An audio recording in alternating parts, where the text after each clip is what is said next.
Here we go, everybody. We are back for another Torq Moto podcast, and it's going to be a good one because we got Mr. Paul Eddy Edmondson in the house. Four-time world enduro champion. What else you won? Tons of stuff. How many British championships?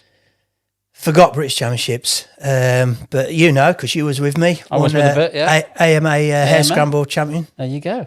First Brit to win an AMA title. You are. So that was good. And you know, to date, I'm the only mechanic to have won an FIM World Championship and an AMA Championship.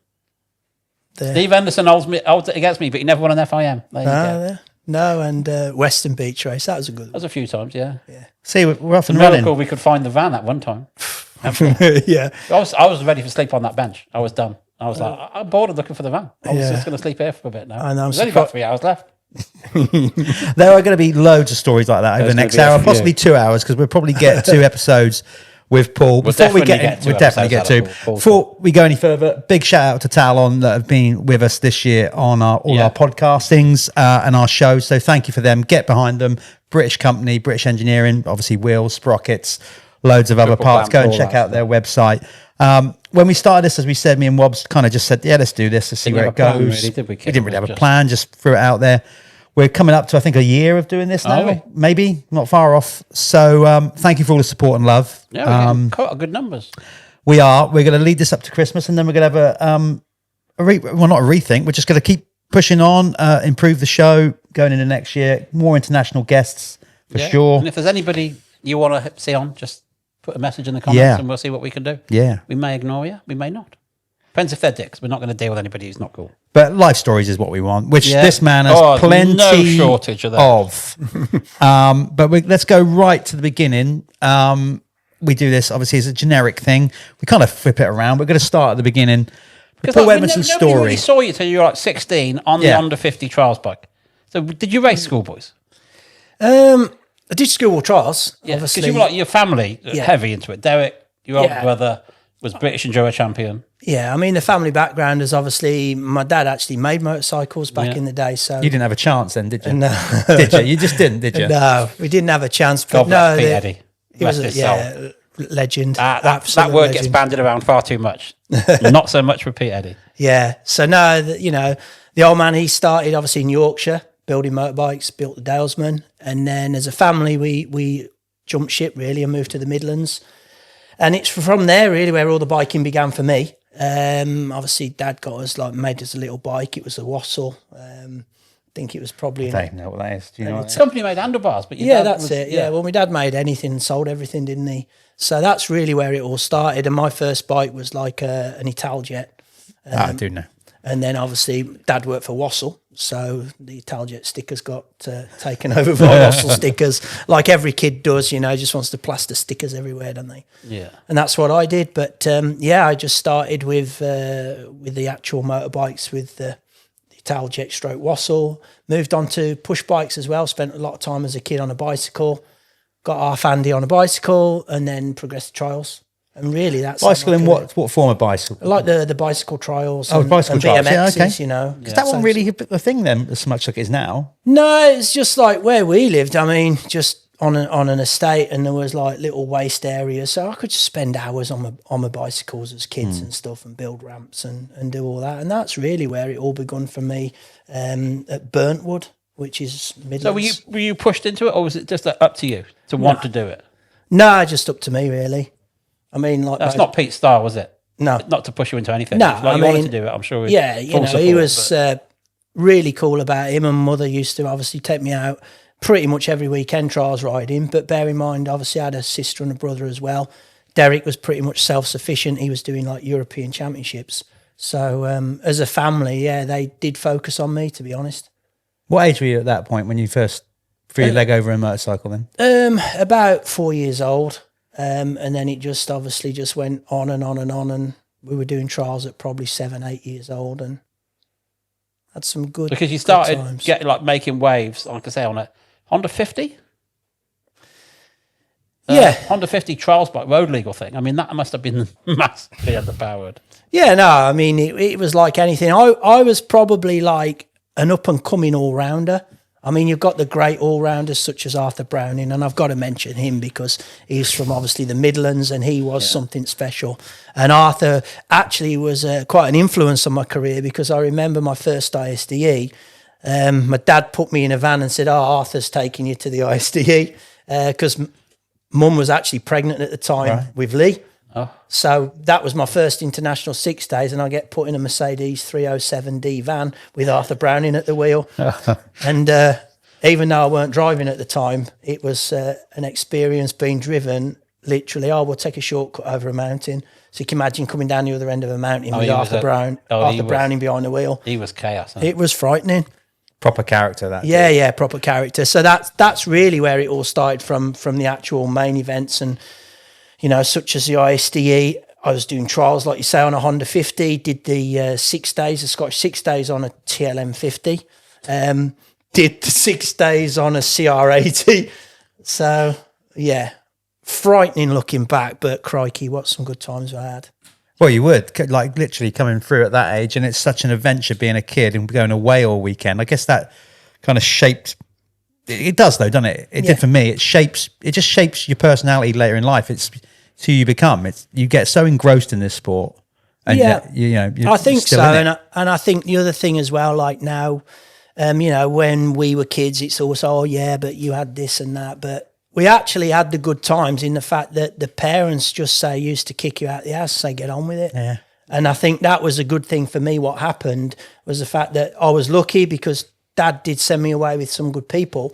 At the same time, Wob will remember many times, like, literally 1987 Western Beach race, going out there, end of season, just enjoying it to the max and going out partying, and then finishing second to Dave Thorpe on a YZ125, which I don't even know how he did it. It was a miracle, really. Like I say, it's a miracle we got back to the van. Yeah, that would be, wouldn't it? That's the thing, though, isn't it, as well? Just very touching on Western around that time. That was a big do, wasn't it? It was a big do. It was the end of the year, all the factory bikes. By that, all the factory riders. Yeah, by that, we're not saying that the event's gone, but we mean outside of the event. Everybody, the town was heaving. Everybody went into town.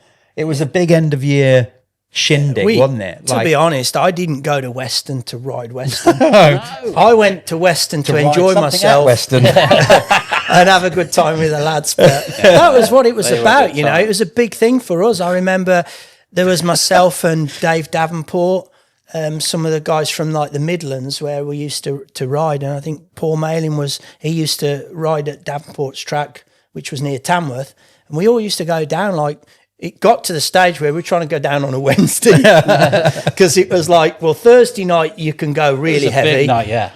Friday night you could go pretty heavy. Saturday night you were trying to be sensible, but you'd had that much of a good time. You still went out Saturday night. Yeah. So and then Sunday was a race, obviously.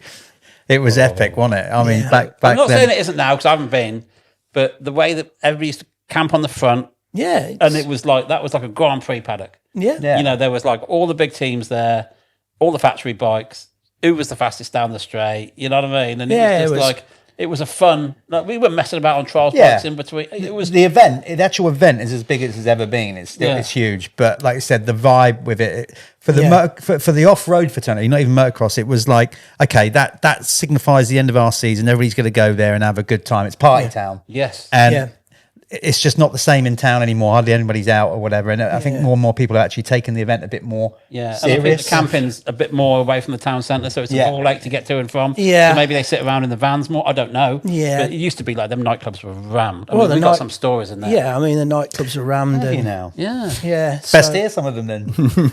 No? Is that no. I mean, it was amazing who you actually saw getting thrown out the clubs. I think that was the funny part. Same place 3 times. And I mean, like, you get thrown out and then you'd be like, oh, you got back in then? Yeah, I had a word, or I come up the fire exit. Yeah. It was all them type of stories, really. But it, like Wob says, it was probably the only time where you'd had, motocross champions, enduro champions, everyone together, that it was the proper end of season party. It was. And I think that was... And every bar you went in was rammed with people. Yeah. Big time. It was. I mean... Times. We talk on this podcast a lot about the old days. I feel like Ralph Venables, you know what I mean? But we had a good time. And I don't know if these kids are doing it now. I don't know if they're having as much fun as we did. Like I said, for me, there was always the thing where you work hard and you played hard, you know. And like now, I'll be truthful. Like, do the kids work as hard as they play?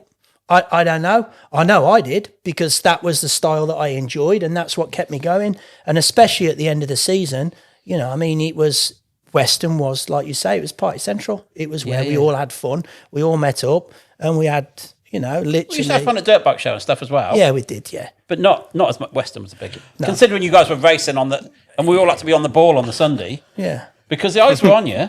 Yeah, and it wasn't like, you know. But then you would still like up in your helmet and all that stuff. It's like, not very professional. You'd still perform. That's the difference. It was, yeah. Back in the day, you could still perform. Yeah, yeah. Who's going to notice at Western? That's the difference. Like you said, the reason I was chuckling there, you said about the dirt bike show.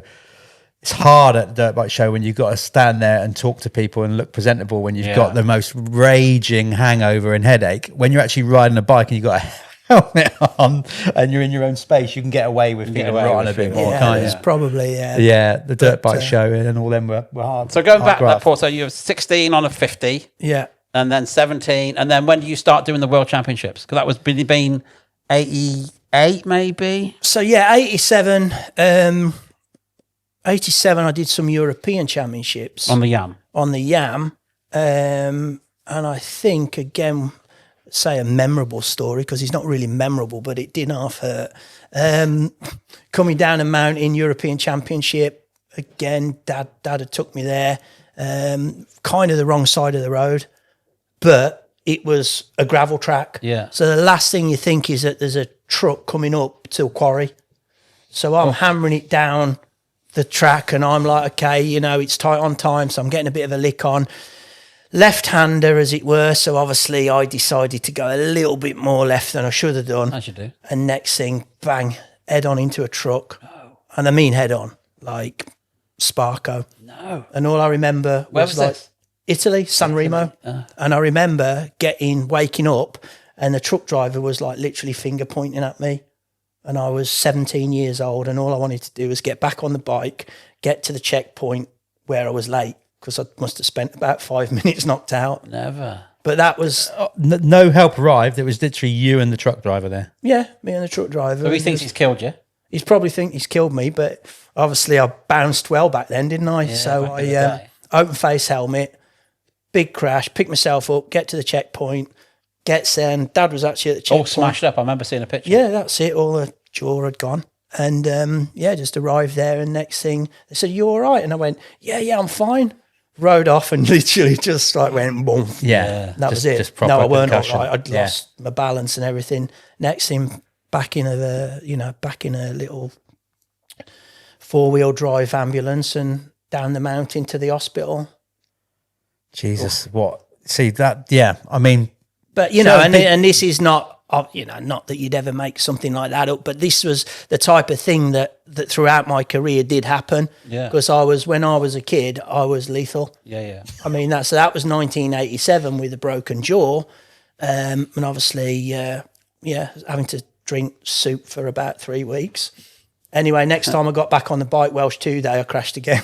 And saying he's lethal, well, we'll probably get into this on the second episode, but it's kind of written in the stars then, wasn't it? That kind of thing of where you ended up now, which we'll talk about later. So when... Exactly. I mean, the difference when you came along to the World Championships, I remember seeing some videos, and I think it was a Welsh 2 down, I want to say it was 87, and there was just like these guys riding along, and then you can just hear like this angry bee, and I'm like, oh, here he comes. And it's just like, how you can go that fast and not know where you're going is, and that's always amazed me. Without blowing smoke up your ass, that has always been a skill which is in your genre, your sport. Yeah, that's mental to go that quick and not really know where you're going. Yeah, and there's like with the GNCCs, surely you can't remember that whole set. You can't remember the whole lap. No. I think in a million years you can remember where the track goes. It's just with the GNCC, the good riders, and you can react at the last moment to either change a line or go around a lapper or pick a smooth line. I think that's going back to GNCC was where some of the guys back in the day when we was riding was they're exceptional, especially Shane Watts at getting on them smooth lines. And that was the difference between a couple of the riders. I had that, to be honest, the first few years, and then you kind of get complacent, should we say, and you start following the rough lines. I think that's really where, you know, I kind of just, it all changed a little bit when I finished in America and come back to Europe again. Yeah. But no, the actual career I had, and as you know, like coming up through the 80s and then into the 90s, you know, I managed to get a factory contract in 1989 with KTM. Yeah, I did a first full year with you. Yeah, so I got a factory contract with 1989 with Fariola, yeah. And I went and tested the bikes. I tested the Kajivas back in the day and the, Kajiva Husqvarna and then the KTMs. And like one team gave me pretty much an old, you know what, bike to ride. And the other one gave me a really good bike. I think it was Puzar's bike and a guy called Signorelli. And I tested those bikes and those were really impressive. And then to be fair to Derek come over with us in the old Peugeot 206 or whatever it was, diesel, again lent by the family. Yeah. And then we went straight from there to Austria and signed my first factory contract for 15 grand, I think. Was it? Ooh, yeah. Big numbers. So that was 1989. So it was, you know, it was good money for it was good. How old you were? Yeah, it was good, especially borrowing like parents' car and getting driven around by Derek. I was doing all right. Yeah. Well, Derek's mellowed over the years, hasn't he? He has mellowed out a lot. He's mellowed, yeah. He was an angry bloke for a long time, wasn't he? Yeah, he was always angry with me and you, put it that way. To be honest, he was really angry with us, mate. He probably was happy when you could afford your own car, and then he stopped being a older brother taxi service. I think he used to annoy him. I mean, I'm reading between the lines that we were messing about. Oh, yeah. Well, no, we were having fun. That was the problem. I think we got the job done. We obviously won championships. You're implying that your brother didn't have fun. No, he's never had fun. It was all business with Derek. Yeah, and it was good because he was serious and he did what he had to do. We went about it, and like you weren't training that much. We were drinking fairly heavily. Yeah, and we would have a lot of fun and leave everything, not last minute, because I think once we got to the races, we were quite professional. The bikes were always good, and we always looked good, and, you know, we got on well. But we were heavy on the... Well, just like we said, you know, you worked hard and you played hard, didn't you? And that was it. You know, we know that era of Supercross riders. Yeah. So that's what it was. You got to remember, it was mid-90s, wasn't it? Yeah, I mean, it's a regular theme throughout our podcast. No, it is. It really is. You know, and they were got hanging out with Albertine and all that, weren't we? And Corona and Pichon and all those. Yeah, and you know, you got the job done at the end of the day. And I think it just, it was enjoyment. You know, yes, we were professional racers. We were doing our job. But at the end of the day, like, you know, you've got to have a good time. Yeah. And I think that's, you know, a lot of riders now are they actually doing it for that, or are they doing it because they think they want to be a rider? Yeah. You know, we were actually riders. We were doing it because we wanted to do it, but we also wanted to have a life. And you made good money out of me on the miniature golf, I remember. The amount of money I lost on miniature golf with this prac. I was drunk playing miniature golf, and there's $100 on it, and you'd do me on the last hole every time. And I can't play golf to save my life. Neither could you. Pure luck. Really? Yeah. Are you sure? Shocking. Are you sure though? Because if he, law of averages, if he kept doing you every time, then obviously he's more skilled at it than you. No, he wasn't. No, or are you saying he's less sober? Wasn't. He's more sober. Yeah. I just had a few that, you know, went over the shoulder. Yeah. No, that okay, was, well, you'd never do that. But I can see a charity golf tournament coming off. Can't afford it. We had some good times. I mean, like we went over there. Eh? It was hard work. Yeah, it was hard work. I think the big thing for me was when I got there and I went to fill up the van with fuel. And I'm just at the pump and I'm got the nozzle out, filling it in, and he's like there, just like literally like laughing. And I'm like, kid, the pump's not working. Go and tell him to switch it on. And he just casually got out of the thing, walked up and flicked the bottom of the pump up, and he goes, there you go, mate, that's what you brought me. Because obviously Rob had got a lot of experience with the USA. I had got no clue whatsoever. Everything's just a little bit different, isn't it? And it was a lot different. Little bit different. And it took a lot of getting used to, but I think overall, I mean, I'm glad I went. I'm glad that, you know, that we took that. And so that was 96? So we went 97 and come back. Remember 2001? 2001, yeah. That was it. Why did you go? I mean, obviously I offered come, but was it You've a got to give conscious Dobber credit there. Dobber put that deal in place for you. Yeah, was it a conscious thing? Did you go to Jamie and say I want to go to America, or did you just feel like you had to because opportunities were championship gas 250? Felt that you'd done everything. So I think it's not like you're on the downside of your career or anything. No, I was on the up, to be honest, and the bike You know, the bike in '96 was a prototype bike, as it were. You used to break that a lot, didn't you? Massive credit to Julian Stevens and Julia Bonnie. kept that together. They kept that thing together. We did Spanish Championship, British Championship, World Championship, 6 days, and I think it stopped once, and that was it. You told me a story the one time that whenever we jumped, he couldn't land in third gear because it would break it. You had to be in second or fourth. Yeah, but you got to remember where you are, haven't you? Yeah. What break in what way? Just do a gearbox. The gearbox was gearboxes, just If he landed in third gear. just inertia. Whatever was going on. I mean, what happened was they tried to fit. Sounds like a KX5. They tried to fit You've got to be on the ball with 6 that. gears in space for 5. Yeah. So obviously they had to make some of the gears a little bit narrower. And Yeah. what was happening was obviously when you landed with a throttle on, the second or third gear would break. So I learnt to ride where I would land, and then obviously land and then bring the power on, as it were. And it was like You just got to remember that, because sometimes you imagine that my Spanish teammates, who great lads, the one kid, I think he was doing a gearbox every race because he didn't learn. No. But no, that was I think at the end of '96 I'd won the World Championship.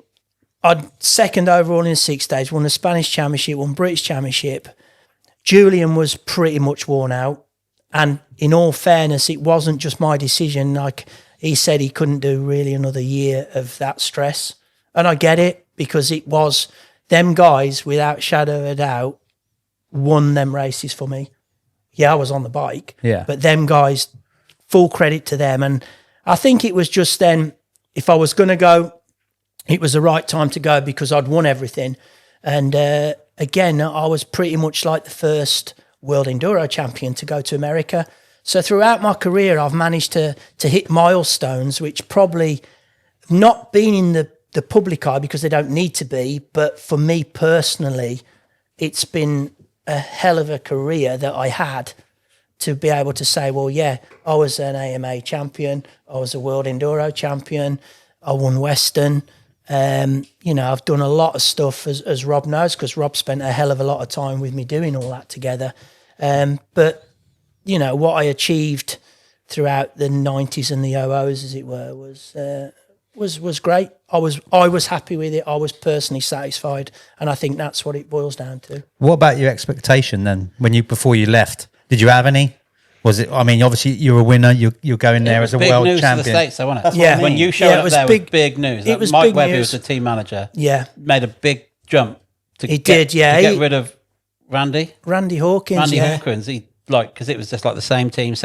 Yeah, You, Rodney, Steve Hatch. He took a massive gamble. He took a big gamble. Fair play, and of course, I should have won him. I know it's woulda, coulda, and all this, but I should have won him a championship, because he deserved it for putting his trust in me. And I think we had it nailed the first year. That was the problem. We had it nailed the first year, and then I had a big crash and blew my knee out. Yeah, you did. And to be truthful, after that, it was like I was too average. That was it. You couldn't sit here and go, I should have done this, should have done that. No, I was just average. I never come back like I should have done. And that was it. So the remaining 2.5 years with Suzuki, which again, he put his trust in me, I just didn't give him the results. When you say you didn't come back, was that luck of the draw, or was that something? Or No. was that a small part of your rehabilitation? Did something that you felt that you could and should have done differently? Yeah, I think the momentum that I had from being world champion, going to America, literally just drained. It was going. It was rolling. Yeah. And mind you, we had nothing, did we? no, we had nothing. Suzuki gave us a box van. You bought a camper. Yeah. And we had nothing. Not a tie down. Not a span. Nothing. No. Nothing. We had to order everything in. We were living on Tim Bradshaw's drive, in fairness to him. Yeah. Who looked after us. Yeah. And we were like, but we got the hang of it pretty quick. I mean, I've been there before. Yeah, so you'd it wasn't been there, that so- massive news to me, but it was still like, I still tell the story. We're sitting in, you off riding with Jamie, and I'm in the garage with Pichon, because he's broke his leg on factory Honda. This was, I believe, and he's just sitting there because he's bored. He lives like 3 doors down. Yeah.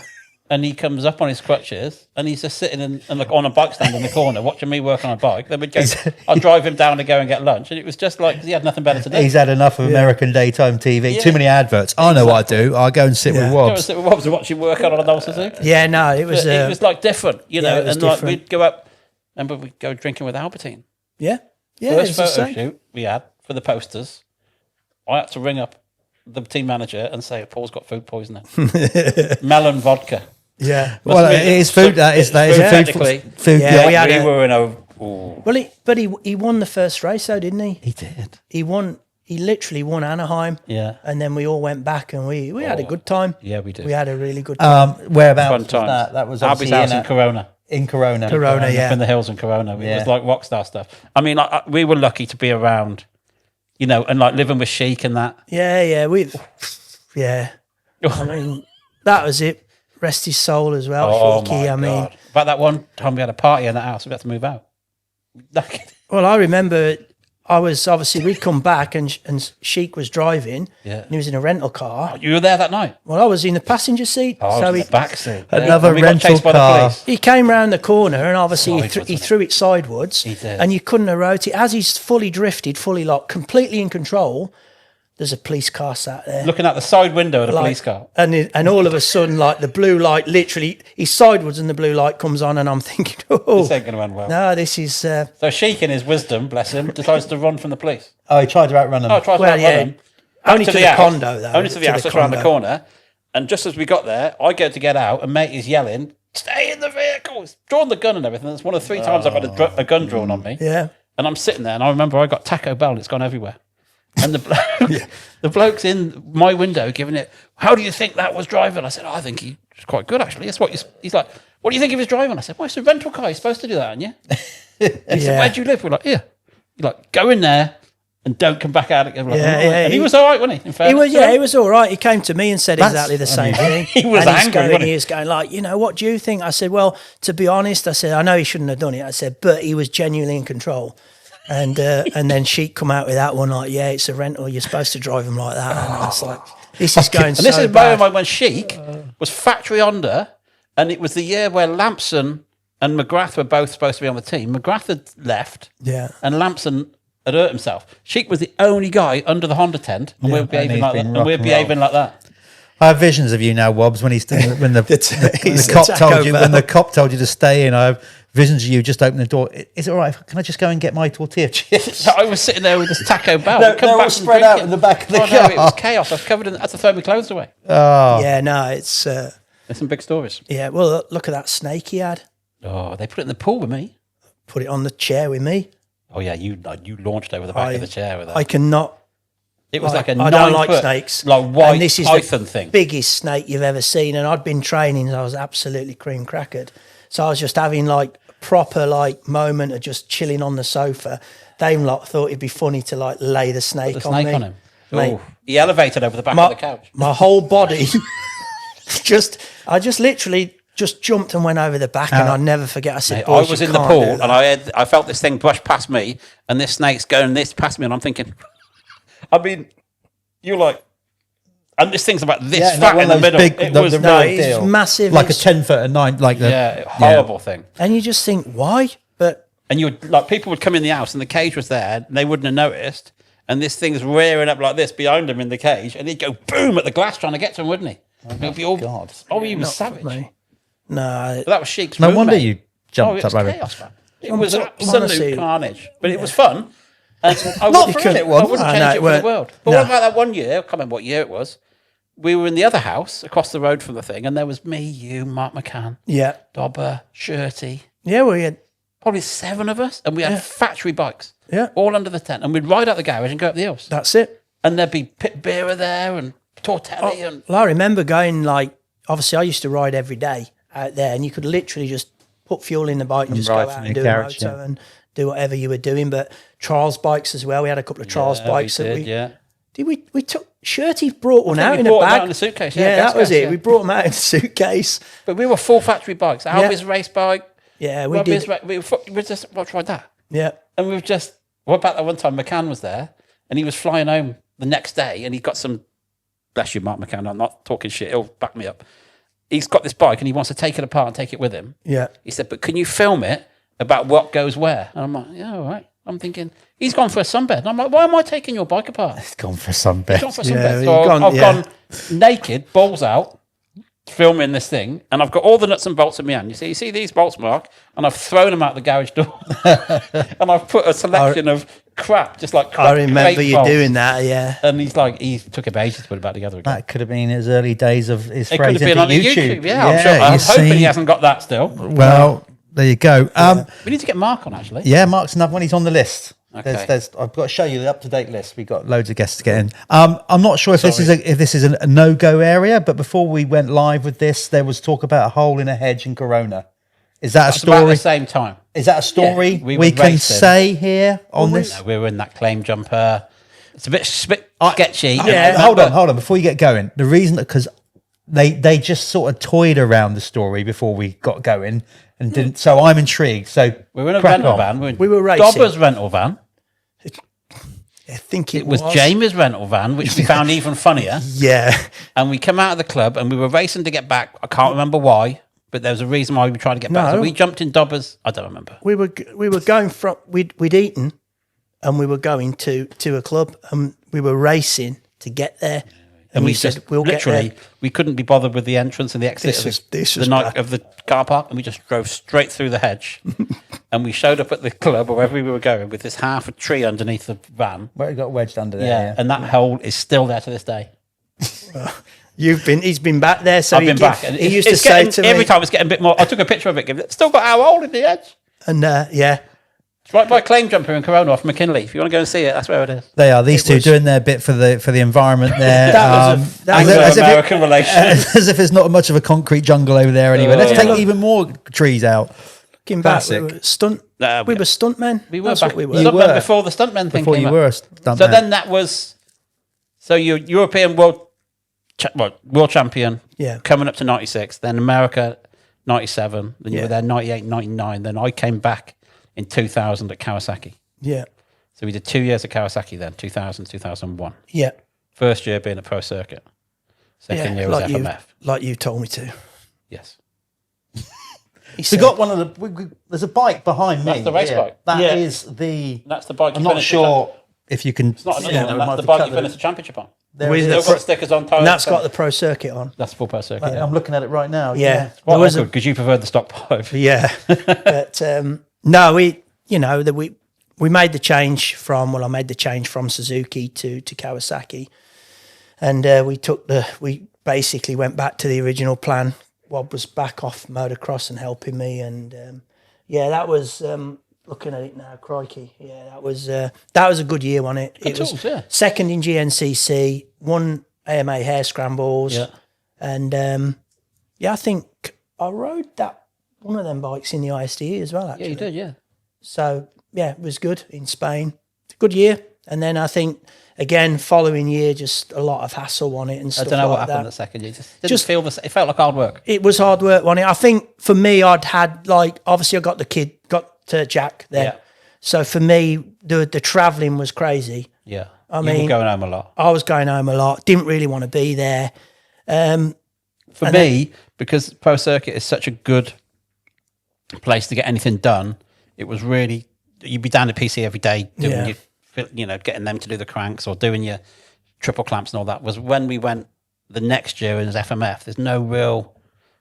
I know what you mean. You lost product. They give you all the stuff in the world, but you had to go somewhere. You didn't have that support network. You didn't have that support thing. We were doing it at Kawasaki. You were in the race team, and you, excuse me, can I use this? Can I use? And it's always like cap in hand, and it felt like at PC you could just walk wherever you wanted, do whatever you were doing. You were part of the race team. Yeah, no, they were good. Like pretty much everyone over there was good to us for sure. Yeah. I mean, there's so many people that helped us when, like you say, we had nothing. Yeah. We didn't have anything. We were just like two blokes just going over there and trying to compete against... And at the time, Suzuki didn't have a workshop. No. We were working in the loading bay. Yeah. Building bikes up. And you were going riding, and I was just in there. And I remember Jamie was just sitting on bike crates with us because he didn't have a bike, and there's all these bikes in there. And I'm like, have one of these. Yeah. Yeah, there was lots of... What's understanding the mechanics of a warehouse? I think you can just take whichever there's loads of stuff. It helps yourself. Yeah. But, they were good times. I mean, and then we'd go out to lunch every day with DeCosta and Ian and Harris, all those guys. You get in the car and you go for lunch and you come back. And that's where you start forging these relationships. Yeah. I think, and again, like even for me, like looking to see where all them guys have got to in the end, it's interesting. It is. You know, it's interesting. What about obviously we got loads of motocross guests in, and we often talk about the differences between MXGP and AMA motocross. What were there fundamental differences between off-road in Europe and over there? And how much did it take you to adapt to those changes? Yeah, as we all know, like the GNCC is just like a 3-hour flat-out style racing, whereas Europe, you've got the Enduros, which is a special test. I adapted to it pretty good, really, because I was quite versatile anyway. But I just found that, you know, it's like anything. When you go and race someone in their back garden, so when you go over there, it's not easy. They've got the network. They've got all the friends in the woods. People think it's easy. It's not. It's hard. And I think it's the same respect when they come over to England, you know, or to Europe. It's not easy for them. Well, I will say, what's different is if a European team gets an American in, they'll be like, well, this is where you live in, this is your vehicle, this is your mechanic, this is your practice mechanic, this is where you build your bikes, this is your trainer, this is where we've got you a gym membership. Yeah. English going over there, they're like, well, come and pick your bikes up. Yeah. You're like, what? Yeah, you're and right. then you roll up and there's crates. You got nothing to time in with. You got no gas cans. You got jack shit. Is that, in your experience, is that just British riders or is that European riders? I remember Mitch at Pro Circuit was saying, we're a race team. We're not going to sort you out an apartment. It's not our job. Yeah, no. Be here Monday morning. I mean, for work. Prime example now, I've just gone over with Johnny Walker. So, but I knew, you know, same sort of thing. And like, we're not over there to get our, you know, what's right. We're there to race. Yeah. So like, you know, we got the bikes, but I took everything pretty much out with me. When we flew out with tie straps, with tie downs. You have to. In my bag. You got nothing. And we rented a pickup. We got the bikes from Atlanta. And literally just loaded them up and went on the road. So it's exactly like for me. If you hadn't have done it, you'd have been absolutely. Where's all the support? Well, yeah. I mean, like we had a box van from Suzuki, nothing in it whatsoever. Yeah. And that's our workshop. Yeah. We worked out of that. Yeah. If you weren't in California where we had Tim's garage, you'd be working out of that. That was your workshop. You would build the bikes in there. Yeah. And it's like, so you had to sort all the tools? Oh, heat guns and presses and nothing. Still the same now, you know. I mean, like I say, we've gone over there, and it's not so much that that's how it is. It's not them being unsociable or disrespectful. It's just they've got their work, what they do, and how they do it. And of course, you know, they'll help you. Like we've had some great support over there, but it's just luckily for me, knowing what I knew, you know, like. We took the tie straps down, and that was it. So we could strap the bikes in, and we're not having to ask for tie straps and all that type of stuff. The mechanic had been out buying like air guns and bits and pieces. Fair play, team loaned us a toolbox. So, you know, and what you do is you get this network around the country. Like we used to stay at Hollywood's place in Atlanta. Yeah. Or we used to stay with Fred Andrews and those guys up in Ohio. And you'd get to know these people, and you know you'd have somewhere to do your laundry, and you would always feel like you were putting on people. Yeah, and I did it all the way through Smith, same people. Yeah, no, I remember. And as I said, the reason I was smirking then is because I remember borrowing Fred's pickup to go to the laundry. Yeah, yeah. That was the nature of the beast. That's what we did. But nothing's changed these people now. were so good to you. Yeah. It didn't have to be. No, nothing's changed now. I mean, everyone was like super helpful. And I must admit, when we were, obviously because we went to the Enduro Cross races, when we were there, the people just, you know, really, really supportive and helpful. Yeah. And again, changing it back, you wouldn't get that over here, unfortunately. What we did have, because Mike Webb, the team was the same. Randy Hawkins, he's like a legend over there. And they dropped him to hire you. We had a bit of kickback from that. We were like the Euros. It wasn't long after John Michelle Bale had been over. And it was like, we were like the Euros that had took his job. And I did feel a little bit, there was a bit of that. I mean, like, I didn't give a shit. No, but there was, and that's how it was a little bit. Well, I just wanted to race, didn't I? Yeah, but that's why we got on with Albie. Yeah. Albie was a little bit as a foreigner in a foreign country. There was a lot of people that kind of came over at that similar time. It was. And of course, I was like the first off-road guy coming over and taking, you know, nothing away from Randy. It was just, I think Mike wanted to do something fresh. But he did. And he did. Great, you know? And Yeah, we was like I say, mate, we was on a roll till We made some money at them Parts Unlimited reps, didn't we? yeah. He used to do all kinds of tricks. And I'd be drinking with the Parts Unlimited thing. I'm like, my boy can pull a nose wheelie and put it on a stand. Never in a million years. And we'd be taking money off him. I'd be like, So you're actually hustling, not playing pool, like no, literally the hustling. colour of money. You're actually So I was doing there's 500 quid on this. You need to party make it trick. It's party I trick. mean, No, that- don't go too early. Act drunk. Oh, you are drunk. Brilliant. yeah. So no, but like that, all that stuff with the endoing on the stand and stuff. Yeah. I mean, wasn't it weird? Obviously, I kind of started doing the endos and all that stuff.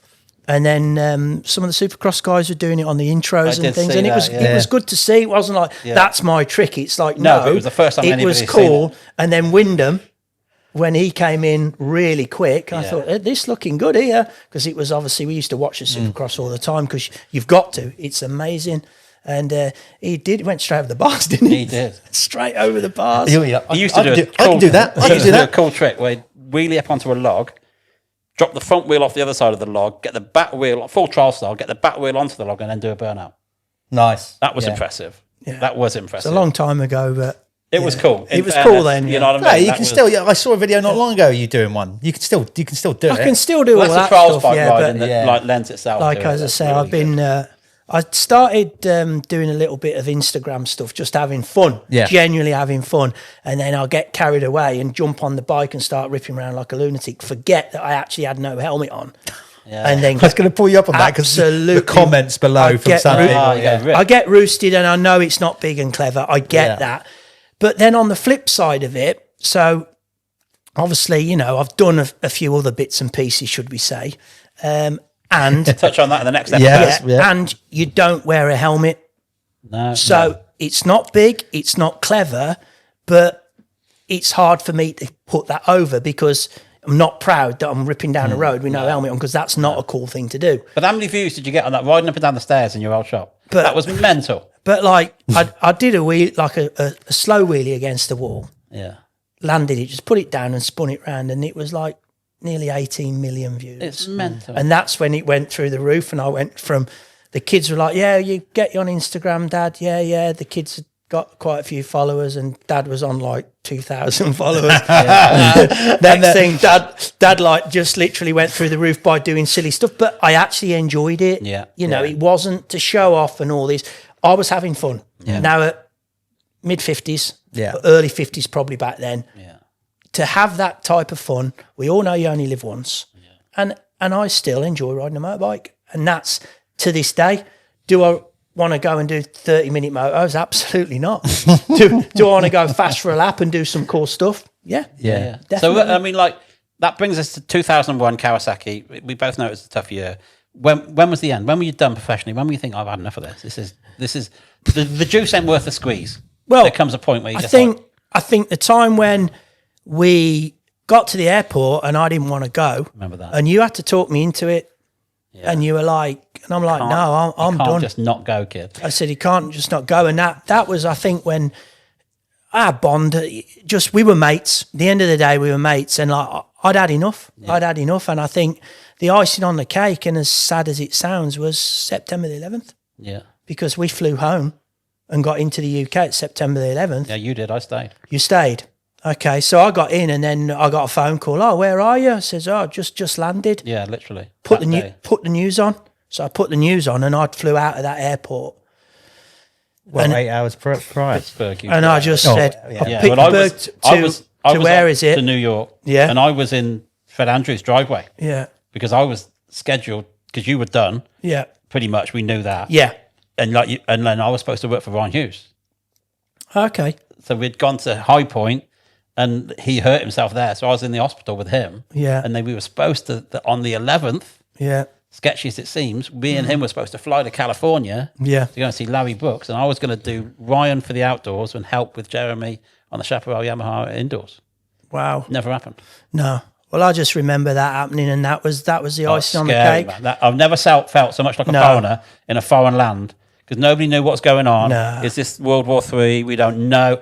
I was shitting myself. It really wasn't a nice place to be. And I was gutted that you'd gone home and I'm like, oh. Well, yeah, and wish I'd have obviously gone home as well. they'd stopped the flights then coming back. Yeah, no, it's sketchy. But I just Because then- Reed Nordine from Cowie, your boss, drove home, didn't he? Rented a car and drove home. did he? Yeah. Yeah, no, He it's rented just a car. it was that point then where I just said no, enough. I'd got a family, and I'd got I was going to say how much I got of an a wife influence and I was got that? my kid, and I was like, you know what, there's more to this than being unhappy. Yeah. And like I said, the travelling was getting. I can honestly say I wanted to do better over there. Of course I did. Like I won a hare scrambles and I won second in GNCC. But I wanted quite a few of those GNCCs. and I won a lot of GNCCs. I won, even with Suzuki, I won a lot of races. But I think when the end came, I was happy. You were ready, yeah. I was happy. What about America? Just touching on that. What did you learn anything from your time in America now looking back? As in about you, I don't mean culture. I mean, I learned. Was it what stage of your life? Compare, because obviously by the time you was in America, you want a cocksure teenager and in your early 20s, you've got a bit of worldly experience at that point. I just looking back, No, I learned a lot over there, to be times. honest. And as I say, I learned that at times that I wasn't strong enough.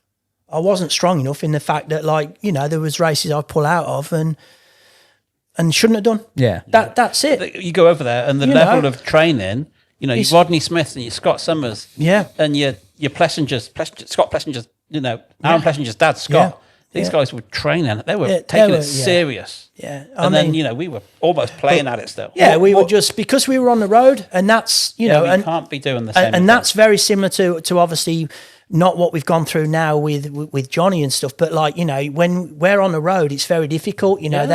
They used to think, they fly back and they train. Well, that's right, they do. Well, they're going home on a Monday. We weren't. They're going home, Outdoor National guys, they'll go home on a Sunday. They'll be back on the bikes Monday or Tuesday, Wednesday, flat out, Thursday flying back. And fair play, but they are trained to do that. Yeah. And full credit to them. And we're driving. Here, there and everywhere. And I was driving the camper on my own. You were driving the box van on your own.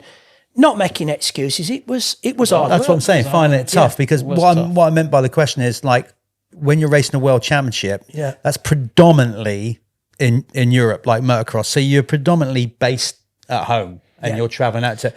Obviously, you made a commitment to go there, be away from your family, even though you're in your. And what people don't understand is the distances in America. You learn a lot about yourself, don't you? I mean, you've driven across the States. Yeah. Oh my God, that takes a lot out of your week. I think it's you know what I mean. God, Nebraska, you might as well take the steering wheel off and just sit there for 14 hours and get. Well, it's so boring. Well, I just done that. I just done a 27-hour drive with a mechanic. Yeah, easy done. And it was easy. You just kept going and going. But I think I had a great career. For me, doing the European stuff, winning the 4 world titles, winning lots of other events, moving to America, as it were, commuting, because that's what I did. I commuted. But I stayed a lot more than you. You came home a lot. So I commuted and then come back and restarted my career.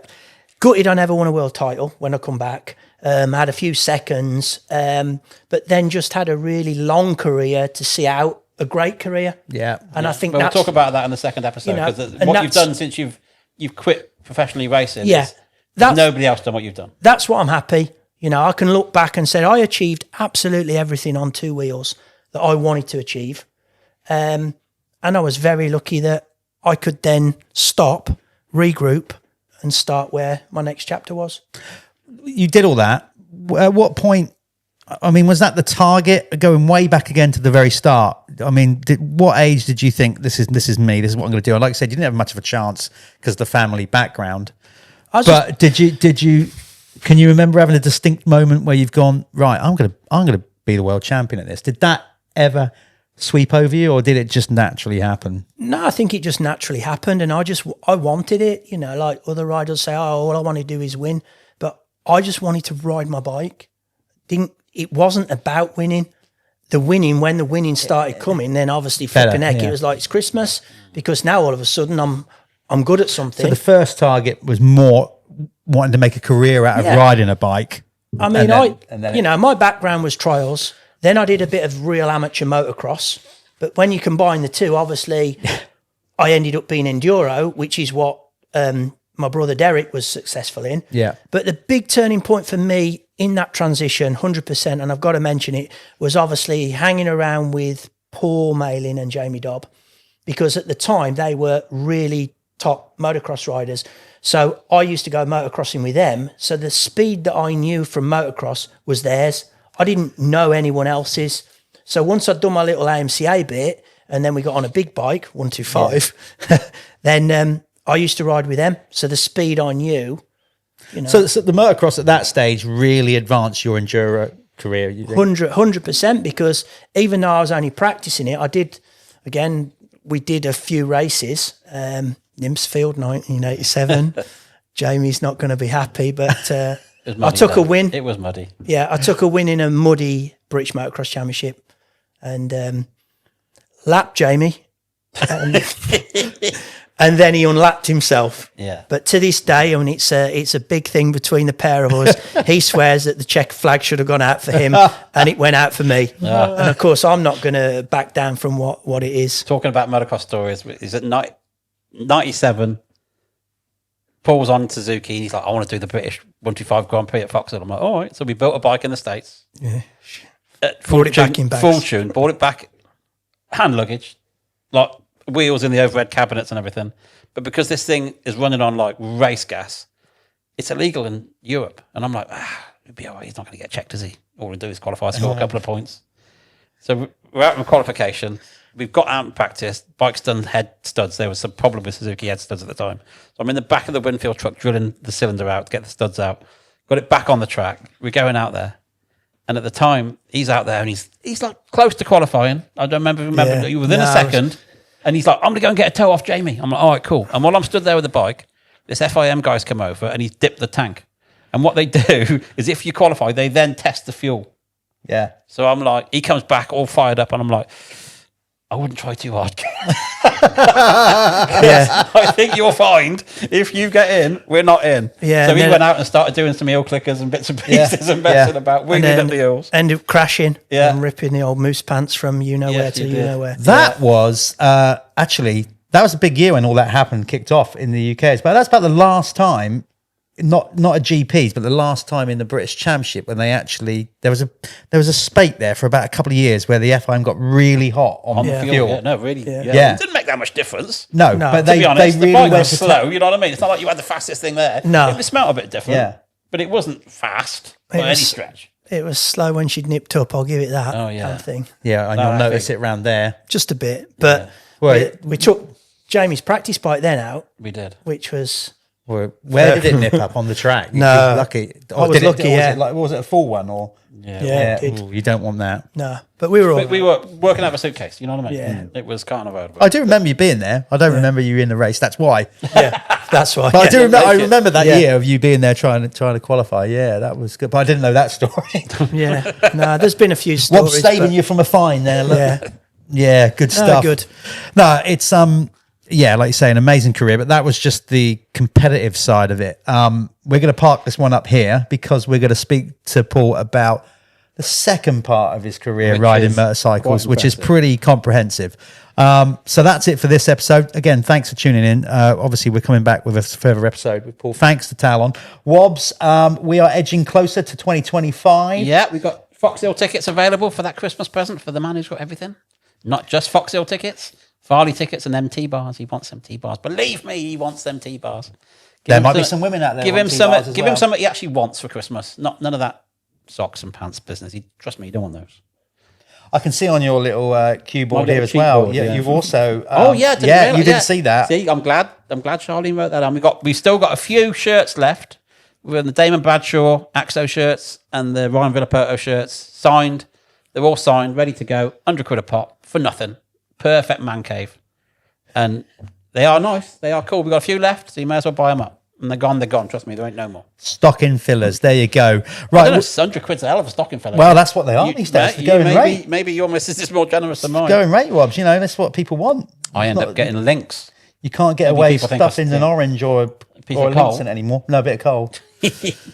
So, have a good Christmas, etc. I think this one's going to go out in December. Yeah. So we should be having Christmas hats on, really, boys. Well, we haven't planned. I mean, You don't look very festive. No, I'm in the same clothes for 4 episodes, but I don't care because we're recording them all in one day. Right, we'll park this one up there. Again, thanks for doing what you do and tuning in. You can follow us on Apple. Like and subscribe makes a massive difference. Exactly that. Hold tight, because we'll be coming up with part 2 of the Paul Edmondson episode. And that's a barnstorm, I believe. Coming up next. Got a lot to talk about. Yeah. So stay safe out there, people. We'll see you in a couple of weeks. Thanks for tuning in.